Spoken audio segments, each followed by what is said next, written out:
আল্লাহর প্রয়োজন ছিল না মানুষকে সৃষ্টি করার, তার ইবাদত করার জন্য, এরপরেও মানুষকে সৃষ্টি করেছেন। কেন সৃষ্টি করেছেন? আল্লাহ পাক রব্বুল আলামিন মানুষকে একমাত্র তার গোলামি করার জন্য সৃষ্টি করেছেন। আল্লাহ পাক রব্বুল আলামিন বলেন, ওয়া মা খালাকাতুল জিন্না ওয়াল ইনসা ইল্লা লিয়াবুদুন। আমি আল্লাহ পাক রব্বুল আলামিন দুনিয়ার মধ্যে মানুষকে সৃষ্টি করেছি একমাত্র তারা আমি আল্লাহর গোলামি করবে। যদি তারা আমি আল্লাহর গোলামি করে দুনিয়ার থেকে আসতে পারে, আমি আল্লাহ তাদেরকে বিনিময়ে সব থেকে একটা জান্নাত, সব থেকে ছোট যদি জান্নাত দান করি, এই পৃথিবীর 10 পৃথিবীর সমান একটা জান্নাত দান করব। সুবহানাল্লাহ। তাহলে সব থেকে বড় জান্নাত যেটা হবে জান্নাতুল ফেরদাউস, সেটা তাহলে কত বড়? এই 10 দুনিয়ার এক দুনিয়ার পুরা পৃথিবীর মতো 10টা পৃথিবী সমান করলে যতটুকু হবে ততটুকু সব থেকে ছোট জান্নাত একজন মুমিন বান্দাকে দান করবেন।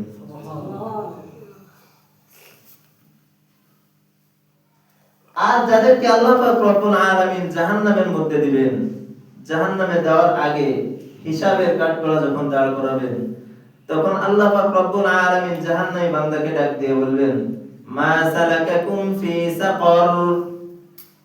আরে তোমার কোন দুর্ভোগের কারণে তুমি আজ জাহান্নামের মধ্যে আসলা? তোমার কপালে কেন জাহান্নামের ঠিকানা? তোমার ভাগ্য কেন জাহান্নামের জন্য নিযুক্ত হয়ে গেল? কোন কারণে, কোন দুর্ভাগ্যের কারণে আজ তোমার জন্য জাহান্নাম নির্ধারিত হয়ে গেছে? এবার ওই জাহান্নামী বান্দা ডাক দিয়ে বলবে, ওয়ালাম নাকুনু তুইমুল, ক্বালু মা সালাকাকুম ফি সাকর ওয়ালাম নাকুনু তুইমুল মিসকিন। ওই জাহান্নামী বান্দা আল্লাহকে ডাক দিয়ে বলবে, আল্লাহ, দুনিয়ার মধ্যে মুয়াজ্জিন যখন আযানের মাধ্যমে আমাদেরকে ডাকতো, ও আল্লাহ, দুনিয়ার মধ্যে কখনো নামাজের জন্য যাই নাই, নামাজ পড়ি নাই, অন্যান্য আমল মোটামুটি করেছি, কিন্তু আমি নামাজ পড়ি নাই।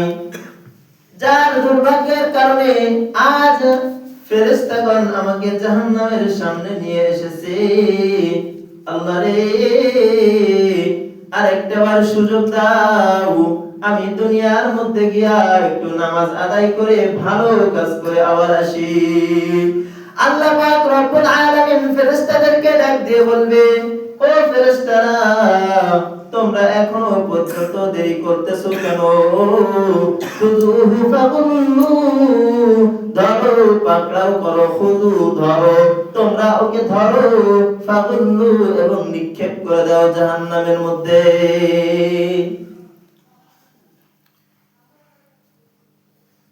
এজন্য আল্লাহ পাক রব্বুল আলামিন বলেন, আমি তোমাদেরকে সৃষ্টি করেছি একমাত্র আমার গোলামি করার জন্য। যদি গোলামি না করিয়া দুনিয়া থেকে বিদায় নিয়ে আসো, হাসরের ময়দানে আমি আল্লাহ তোমার বিপক্ষে কাহার রূপটা ধারণ করতে বাধ্য হব। যখনই আমি কাহার রূপটা ধারণ করব, আরে গর্ভধারিণী মায়ের গর্ভ থেকে সন্তান প্রসব হয়ে যাবে, গর্ভধারিণী মা অনুভব করবে না। কিছুক্ষণ আগেই তো ভূমিকম্প দেখলেন,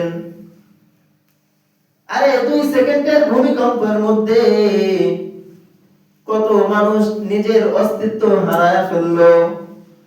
আর আল্লাহ পাক রব্বুল আলামিন এমন একটা কাহার রূপ ধারণ করবেন, যখন আল্লাহ কাহার রূপটা ধারণ করে নেবেন, জমিনটা কান্না করতে শুরু করে দিবে, জমিনের মধ্যে ভূমিকম্প শুরু হয়ে যাবে। এমন ভাবে ভূমিকম্প হবে, যেমন এমন ভাবে ভূমিকম্প শুরু হয়ে যাবে, জাহান্নামী বান্দারা কেমন যেন মাতালের মতো দুলতে থাকবে, হেলতে থাকবে। জিজ্ঞাসা করা হবে, তুমি কেন আজ দুলতেছো, হেলতেছো?